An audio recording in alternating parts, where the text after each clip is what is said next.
I'm speeding. Speeding. Speeding. 5, 4, 3, 2, 1. The world is changing faster than ever. What used to take decades is now taking years or even months. What you see right now is the illusion that people have had for many decades about the workplace being this secure place to work the rest of your life. For the first time in the history of our nation, our children will not do as well as us. We've seen our friends get laid off, we've been laid off, we've had our pay cut. People are overworked and underpaid. They seem to have less time and less freedom. They live under constant pressure. This is going to be forced. And so even if your employer loves you, they may have to cut you. There's something wrong that on Monday morning, the heart attack rate increases by 35%. Technology is accelerating, job security is declining. It just doesn't seem like the old models of making a living are as reliable as they used to be. Every aspect of our lives, there's a better way out there, but we're still doing it the old way. We live in the greatest country on the planet, and there are a lot of people sitting around complaining and being cynical. Like everyone's whining about this old model, and I'm like, why don't you leave it? Look at all this over here. Look at all this opportunity. Since so much of our lives revolve around our work and the way we make our living, many people are thinking there just has to be a better way.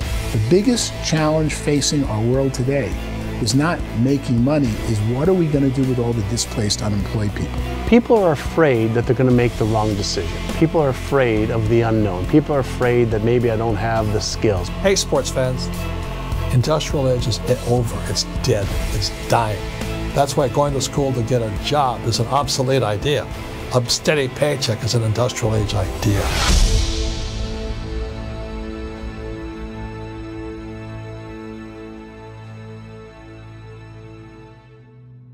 It's the search for answers that has brought us here together today. My name is Eric Worre, and for almost 30 years I've been an entrepreneur, struggling at times, but ultimately succeeding. As a best-selling author, speaker, and business owner, I've spent my entire career helping millions of people around the world to become entrepreneurs. And I believe strongly that there is, in fact, a better way when it comes to how we make a living. The career landscape has changed dramatically, and many are still working in a model that is completely out of date. What worked for previous generations isn't working as well for people today. In this film, we're going to explore 3 important questions. First, what's really going on in our working world today? Second, in this new economy, is it better to become an entrepreneur, or is it safer to work for someone else? And third, if a person decides to become an entrepreneur and start their own business, how can they do it without taking on massive risk? To help in this journey, I've brought together some of the greatest experts and thought leaders in the field of entrepreneurship to share the real facts with you.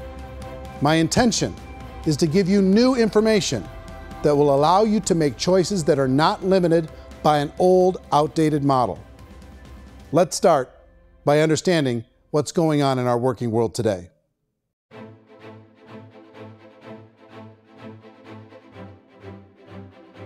Let's look at unemployment. 30–40% of the people are honestly not working, but would be working. What our government does is if you haven't found a job in 6 months, we don't call you unemployed. We pretend you dropped out of the labor force. I've often said that unemployment, particularly structural unemployment, that's unemployment due to technological changes, is the first sign of economic growth. Think of it, 10 people live on an island. They go out every day and fish. One day, new technology shows up. A missionary brings them a net. Now, using the net, one pilots the boat, one throws the net. 2 fishermen can do all the work 10 used to. That's a 500% increase in productivity, 2 doing the work of 10, in one day. You don't have to learn a lot to learn how to throw a net instead of throw a fishing line. The island's got a big problem, 80% unemployment. But the island still has all the wealth of the fish because the 2 people produce as much fish as 10 did.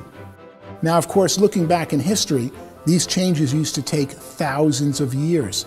And during that time, we went into farming and transportation. Some of us became doctors and some teachers and lawyers, and we developed all these new professions and new manufacturing jobs.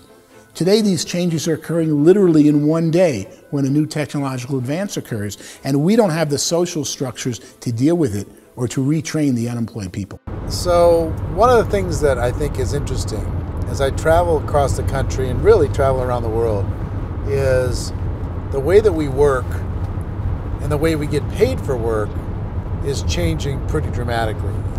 On a global basis, everything is being turned upside down because of the rapidly advancing technologies. They are eliminating many jobs, and we have been left with many people not prepared for the jobs that exist. A lot of demand in public companies was to squeeze out all the fat and to get just as much margin as we possibly could, and fat equals humans. So this idea of job security in information age is so obsolete, but it's still taught inside our school system, and that's where the problem starts. There's no financial education in the school system, and people are still trained to be employees who work for that paycheck. This is a chart on the middle class. What's happening in the middle class, those that went to school, their incomes have been coming down for years. And parents still say to their kids, go to school, get a job. Now what happens to all those middle class people who are dropping off the ends of the chart? Well, they become what's called working poor. And this is what happens to working poor. But they say poverty is ending. Well, poverty may be ending, but working poverty is going up. And this is food stamp usage. So food stamp usage in America is going through the roof right now, because people cannot earn what they call a living wage. Most people have experienced financial pressures that I think are probably greater than they have been in the past. If you're not working for yourself, then it's going to be a pretty hard road for a lot of people. Today, if you're going to control your future, the 40-40 plan is gone, where you can graduate from college and get a job and work for 40 hours a week for 40 years. That day is gone. So some of these charts actually tell you what's going on. And this is a really interesting one, you know. People are going back to school because if I go back to school, I'll get a nice job. But this is what's happening to, it's called Sallie Mae, which is the student loan guys. Student loan is going through the roof. It's now over $1 trillion, and student loan debt is worse than credit card debt. So when people stopped using credit card, the government got people into student loan debt. And the problem with student loan debt is you can never be forgiven. See, with credit card debt, you can declare bankruptcy and all's forgiven. But student loan debt, you can declare bankruptcy, you still owe it. It's the worst of all debt. But this is the next picture. Look at this chart here. This is what's happening to wages of college graduates. It's going down. So you go to college, you rack up all this debt, but you earn less money. Now, that's not that intelligent. Average person who's been working a lifetime in America today is ending their lifetime at 65 with about $41,000 in assets. They earned just enough to survive. I think in the United States we have something like 17 trillion in debt. That's just the federal government debt. We got another 2 in municipal and in other, let's call it almost 20 trillion government. We've got 40 trillion in private debt. That comes up to close to 60 trillion. When you then add something we never had before, what you were talking about, when we look at the unfunded portion of Social Security and primarily Medicare, Medicaid, that at the most conservative estimates from outside firms, Kleiner Perkins, 67 trillion and growing. That's more than all our other debt. There's less conservative estimates that say it's 84 trillion or higher. I added up conservatively $127 trillion in total debt. Debt is a financial drug. When you take it to excess, it's like taking a drug. Yeah, it makes you feel better, it enhances your performance, but at a huge cost, eventually it kills you. And so that's what happens. We keep doing more and more debt, and you get less and less results, just like a drug, until the debt gets so high that it crushes the whole system. That's where we're at, 8.2 times GDP. You know who I feel sorry for? I feel sorry for the person who dreads going to work, who is sick to their stomach on Monday morning, who hates their alarm clock, who gets a little glimmer of hope on a Wednesday because it's hump day and says, thank God it's Friday. And they live for those 2 days a week where they get to be themselves and they don't have to be around people they don't like, and they don't have to play the political game in the office, and they don't have to live this half life.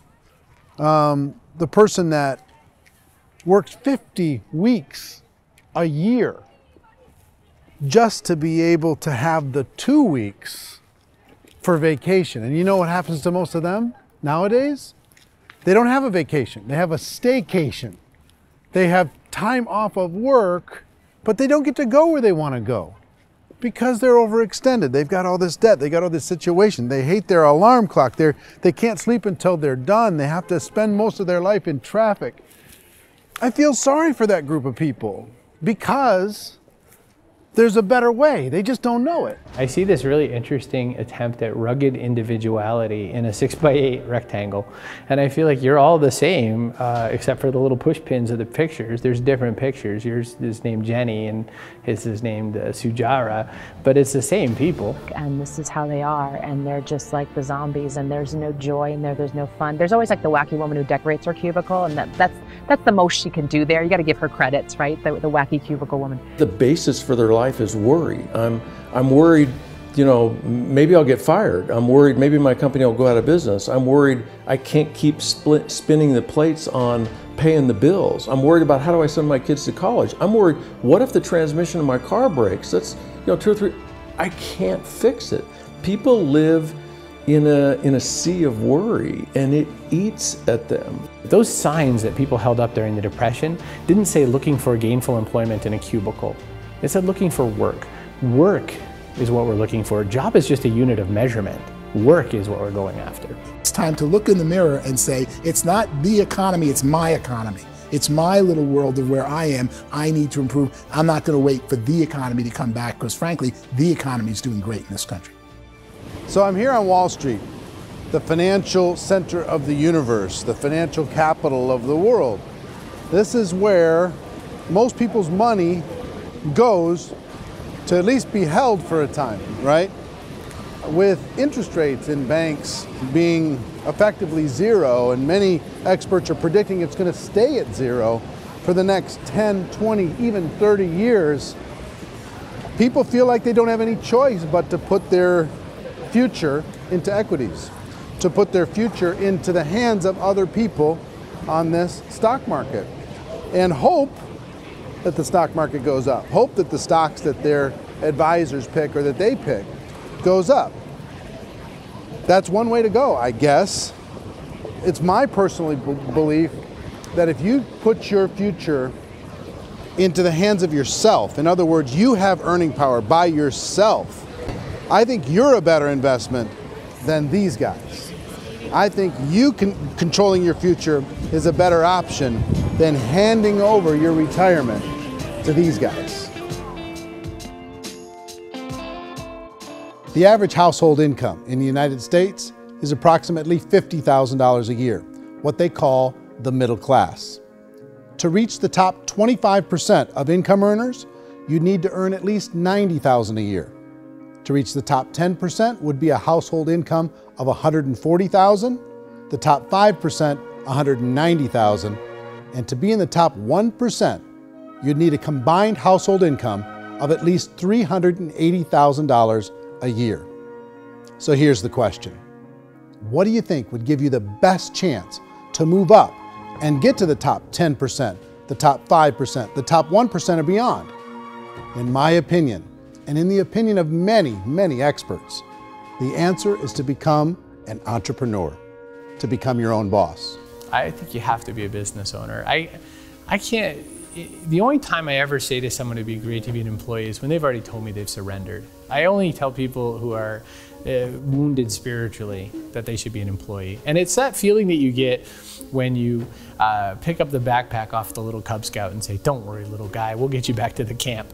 You know, it is in no way a kindness when I tell someone they'd be a great employee. The other status symbol really increasingly is lifestyle. And people can own their own business, maybe even work out of their house. That, I tell you, people admire that, like, gosh, I wish I could do that. The spirit of the entrepreneur is to be a risk taker and to be resourceful and unstoppable and to have a vision of yourself beyond where you are and not willing to settle for life as it is. Think about the great entrepreneurs. They're visionary. They have heart. They're willing to do today what others won't so they can do tomorrow what others can't. Personally, I don't think of the new economy, the old economy. I create my own economy. The entrepreneur's in control. I decide what the economy is going to be like. In the world of entrepreneurship, there are no limits. you can make as much as you want, depending on how much you want to work and how smart you are and how great a team you put together. There's no more lifetime rewarding business than being an entrepreneur. Why in America, where anyone could be anything, would people want to give up their freedom and become effectively a modern-day slave, told shut up and be here every morning at 7:30, leave at 5:30, and do what I tell you? If people decide to become an entrepreneur and work for themselves, they have some traditional options, but they're riskier than you might think. Any kind of a retail business, retail build-outs, is extremely expensive.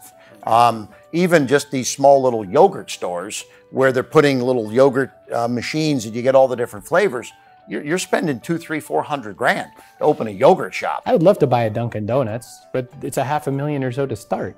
I don't quite have that just in case money. Risk you can lose it all, and most guys do 2 or 3 times, and even big guys like Branson, because I'm such a fan of his, half his companies don't work. If you make $1 million, your problems are going to go. If you make $1 billion, your problems are really going to go. Just the opposite. You and I know when you're making $1 million, you get $1 million responsibilities. You make $1 billion, you got 1,000 times $1 million responsibilities. And most people say, I'd love to be my own boss. 70% of Americans would love to be their own boss, according to recent polls. But they don't know how to get there. Because what are you going to do? One, you could buy an existing business. If somebody's selling an existing business, you have to ask why. Usually because it's probably hard. It's probably not making as much money as they hope. 2, they could buy a franchise. A little less risk, proven system, but it's expensive to be able to do that. 3, they could start something from scratch. And that's where a lot of people feel like, I don't have the chops to do it. I don't have the money. I don't have the product idea. I don't have the expertise. I don't have whatever it's going to take to be able to get there, and I can't risk my family to do it. So 4th, they could become an investor. A lot of people in this town invest to try and figure out a way, but you got to be pretty smart with that game too, right? Venture capitalists, who are the very best and most sophisticated in investing in new breakthrough businesses, make it on 1 out of 11. That means 10 out of 11 are mediocre or fail. Most of them fail. That's the risk there. An angel investor is lucky to get 1 out of 15 or 20. A business is a team sport. Like, I have to have accountants, I have to have engineers, I have to have system designers, I have to have sales, marketing, I have to have accounting, I have to have mission statements, I have to have legal and all that. The average Joe Schmo, even me, I go out there, I don't have the skills to put a business together. I think the bottom line for the 4 traditional options is they take money, sometimes a lot of it. They take expertise, and they take time. All of that adds up to just too much risk for most people. I bought a business from somebody else and it was a lot of work, and you start wondering, what did I just buy? Because I guess ultimately I own your email list and I just overpaid for it. People that start their own business, they spend a lot of money, they spend a lot of time, a lot of effort to get things started. And the more you invest on the upfront, the harder you typically work at it. I can tell you what the success rate is of a restaurant. If what is it? They're crazy enough. About 90% of them fail. About 90%, in how quickly? Year or less. Wow. And if we're talking non-franchise, we're talking franchise, Sure. That's totally different. Yeah. But our students aren't getting franchise restaurants. You got to invest big money. Exactly. And with someone like McDonald's, you've had to work with the company for a long period of time, really know the To even have a chance of investing $1 million. have a chance, and it's a slim chance. What if there was a way that you had all the proven aspects, the comfort aspects, and you could still control your own life? What if there was both? In other words, you didn't have to create everything from scratch. You didn't have to be a super leader. All you had to do, what if there was a proven product already? You didn't have to create the product. And there's a proven system already, proven training already. Everything except an employer. That was the only thing that you didn't have. Do you think more people would be open to working for themselves in that environment?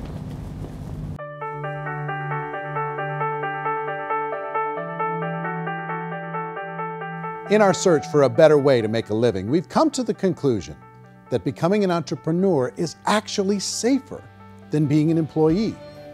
And through our look at the entrepreneurial options, one particular path kept coming up from expert after expert. And I think most people will find it surprising because it's certainly a non-traditional business model. That model is for people to start their own business and become an entrepreneur through the creation of a network marketing business. Some people call it direct selling because the product is being sold directly from the manufacturer to the end consumer, cutting out the middlemen.